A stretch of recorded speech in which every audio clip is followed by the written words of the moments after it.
Hello, Dark Moon Doll here. I just got out of the shower. I just washed my dreads, and I feel really refreshed. I just wanted to do a freeform dreadlock video for you guys. For those of you who just found this channel, I like to do a show called Freeform Dreadlock Talk, and basically Freeform Dreadlock Talk is a show where I share with you the experience I've had with having freeform dreadlocks for, is it like 25 years, I believe now, and all the things that I have experienced, I like to share with you. So yeah, today I was just thinking about so many things regarding freeform dreadlocks and things that I just take for granted because um, unlike some people who take photographs and do videos of incrementally, like this is what my freeform dreadlocks look at week 1, week 2.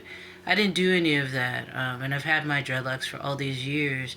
I felt like the purpose of having freeform dreadlocks is to not be like fussing with it. I'm gonna take them down so they can air dry. The purpose of having freeform dreadlocks is so that the the brightness on this went down for some reason. Let's put the brightness back up. Okay. So anyway, the whole purpose of having freeform dreadlocks is to, for me at least, is not to be fussing over my hair all the time, obsessing over my hair all the time, looking at every little dreadlock. If I try to count every single dreadlock, that's impossible because I've got a whole bunch on the top that are forming up and a whole bunch in the back that are forming up. So it just makes me, it kind of makes me laugh when I see that, where people are, I'm decided I'm going to let my hair freeform. And then they're like, just being obsessed about it all the time and asking people all kinds of questions about it. Should I use a brush to help form my hair? Should I use a sponge? Should I use a towel? I mean, it's all this stuff, and it's funny. And there's a lot of products. Put my towel around my hair so it's not dripping all over me.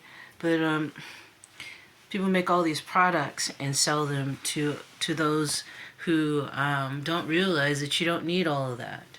And a lot of people are treating freeform dreadlocks like it's a vanity thing. Like, let's see how long my dreadlocks can get, and then I'll cut them off to prove to myself that my hair can grow that long. I'm not here to tell people what to do or not to do. Tell people you shouldn't do that. I'm not here to control anybody. I'm just saying, as an outsider looking in, it seems a bit ridiculous how people have gotten with freeform dreadlocks. They've been, um, and people's definitions of what freeform dreadlocks really is gotten really funny to me. I just observe, and what I observed with myself is that the more that I stopped doing shit with my hair all the time, the more my dreadlocks became healthier and they stopped breaking off. And they stopped, it stopped being manipulated, so they stopped having any damage, pretty much. It's just common sense, really, it is. But the thing is that we're being bombarded by so much information on how to take care of our hair. What's the best way? You know, you should wash your hair once a week. You should wash it every other day, every 3 days. You should wash it once a month. You know, that's the thing, is it's all very individual. It's all very individual. So you can't, one way of maintaining your freeform dreadlocks, the way that it works for you may not work for someone else. That's just how it is, you know? And it's not like you can just, like, all shampoos aren't meant for the same hair type. They're not. Not all, um, not everything is made for just everyone.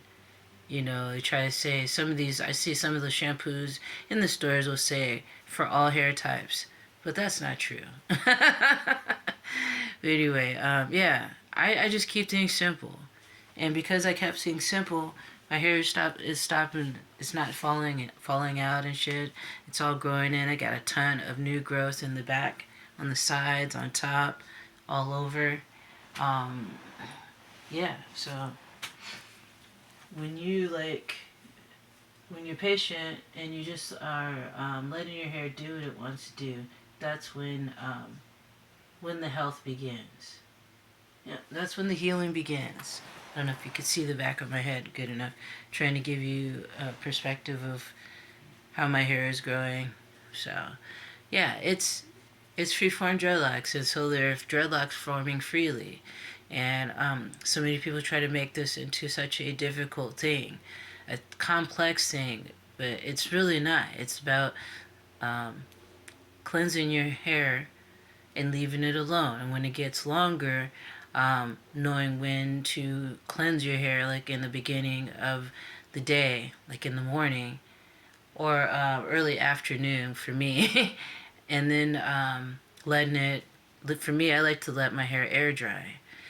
If you're in colder climates, I understand you might need a hair dryer or some sort, or one of those bonnets.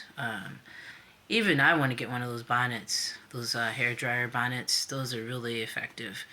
Get your dreads dried really fast, because lately here in California, in the mornings it's been like 38 degrees, sometimes 35 degrees in the morning time. So if I like to go off on a stroll and if I happen to have my hair wet, it would be nice to have one of those bonnets because I don't want to be coming on outside with a wet head and it's 38 degrees outside. That would be very, very cold, bone chilling cold. But yeah, I just wanted to come to you guys with a freeform dreadlock video, just to see how everybody else's journey is going. It is a journey for me. Some people say it's not a journey for them. Um, that's the thing. It's all kinds of different people who decide to let their hair freeform, and everybody has a different, reason for why they decided to embark upon this journey. I told you guys about my reasoning for this. I feel like my hair naturally comes out of my head like this. Every time I comb it, it wants to revert back to its natural state, which is this. My hair likes to grow into dreadlocks, into these dreads, into these locks. It likes to grow in this way. And it doesn't like to be combed and manipulated. When you do all that, it starts to break off. The closest I've really done with manipulation lately, to be honest with you, I did tell you guys I don't like braiding my hair, but what I've been doing is the longer ones, because they tend to try to get into my food or when I'm cleaning. Is what I'll do is put them into a braid in the back and put a scrunchie on the end. But I'm not going to do that right now while my hair is wet. But well, actually, I can show you what I do. It's just this. I just take my hair. The longer dreadlocks, which is about 6 of them, and then I braid it like this.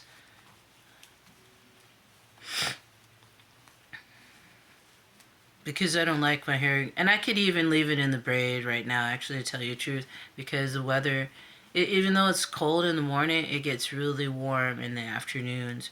So if I were to go outside right now and sit outside in the sun, my hair would be dry by this evening.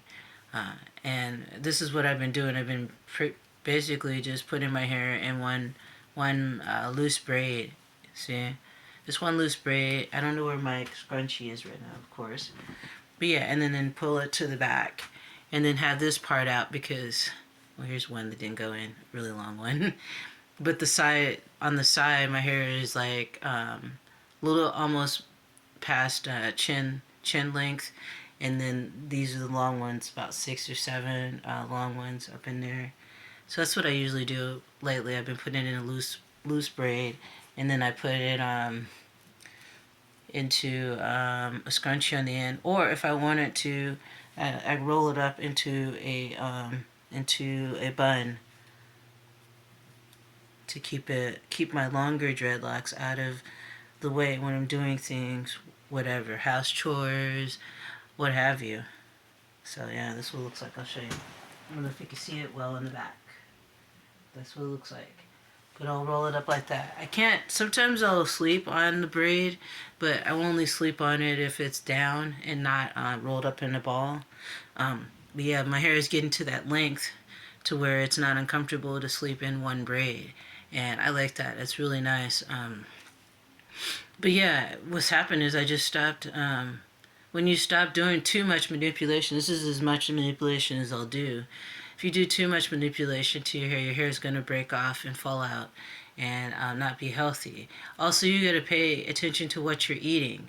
A lot of people don't key into what they're eating, and seeing that could be a reason for you having any scalp issues, breaking off, hair breaking off, or whatever. Get this little one. But yeah, pay attention to what you're eating. As soon as I eat a lot of greens and broccoli, I notice not just the hair on my head starts growing in, but my eyebrows. Because if you notice, my eyebrows are very sparse. And that's just from stress, basically, is what the eyebrow thing is about with me. But the more greens and broccoli, things like that I eat, vitamin-rich foods that I eat, the healthier the inside of my body is, the healthier the outside of my body will be. So do your best with what you have, because not everybody is wealthy and has a lot of food to buy organic, everything. But do the best that you can and treat your body well, and your body will treat you well in return. So thanks for joining me for this session of Freeform Dreadlock Talk. Just kind of catching up with you guys with my dreadlocks and seeing how you guys are doing. And just realizing that simplicity is the key with Freeform Dreadlocks. Pretty much. I mean, just keep it simple. And don't pay attention to it too much. And before you know it, you have dreadlocks on your head. That's the thing, is that a lot of people will quote Bob Marley, but then they're busy looking at their dreadlocks every single day and being very obsessive over your hair. And a lot of times when you obsess over your hair, a lot of times it ends up falling out. I've noticed that happen. Like with my first set of dreads, I had one really, really long dread, and I kept obsessing over it and just like, wow, look at how long it is. Can't believe it. I can't believe I would have the ability to grow a dreadlock that long. And then, I kept thinking that, and the thing, like, the dreadlock snapped off because I kept twisting it and shit. That was my first set of dreads. And that's one of the many things I've learned from having dreadlocks, is you just leave them alone. Keep them clean and leave them alone. Keep them healthy and clean. And for me, it's not about a fashion statement or a trend.